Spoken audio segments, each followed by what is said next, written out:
I have really been enjoying hearing how everybody's doing with their online learning.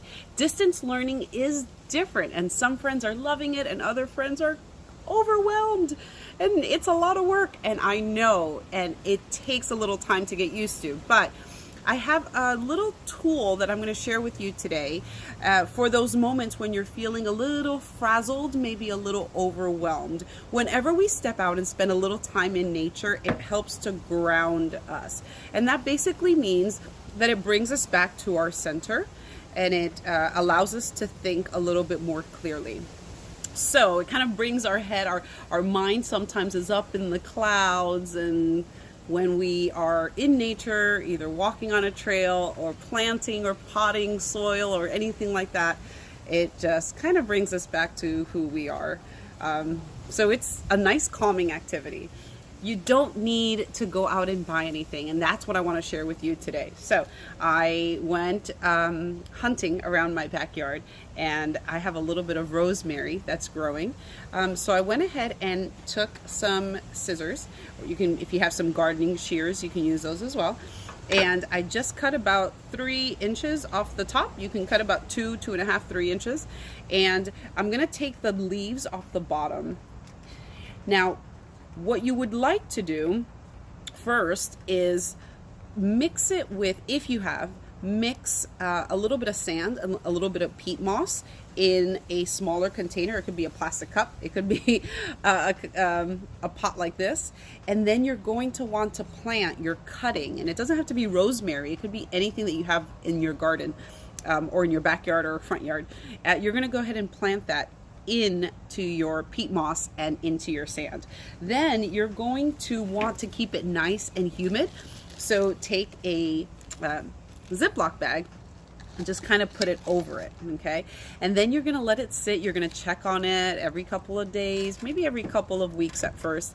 And when you are able to give it a nice little tug, you know, and it doesn't move or it doesn't come up, you know that the roots are really starting to get down there. So then you are able to transfer it into your permanent pot.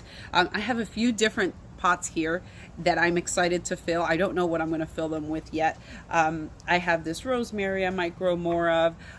Somebody from CCU shared these really awesome arugula seeds. I might use that. And I have these really cool marigolds. Oh, that'd be really cool to grow some flowers. So, but for the rosemary, I'm just going to use some potting soil, and I'm going to put the potting soil inside my smallest pot. That's my favorite one. I love how it's painted. And that's the fun part. You can decorate your pot afterwards. So once I put my potting soil in there, you can take your cutting that's going to have the roots and all. You're going to take it from the peat moss and the sand, and you're going to put it into your soil, and then just watch it grow.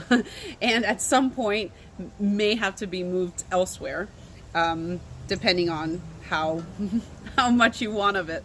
So check to see, this could be a little bit of a science experiment, check to see what you have in your front yard, backyard. Check to see if you have any flowers, check to see if you have any seeds, check to see if you have any plants that you can cut. Those are what we call cuttings. And then you can plant it kind of like I did with my rosemary here. So have fun and experiment. See what's in your backyard. Remember that working with nature is very, very grounding. So take a break in the middle of your crazy school day and see if this will help you kind of refocus. And then the fun part is you get to be patient and watch it grow. I love you guys. I really want to see if you are able to do any of these, how it turns out. I'll see you soon. Bye-bye.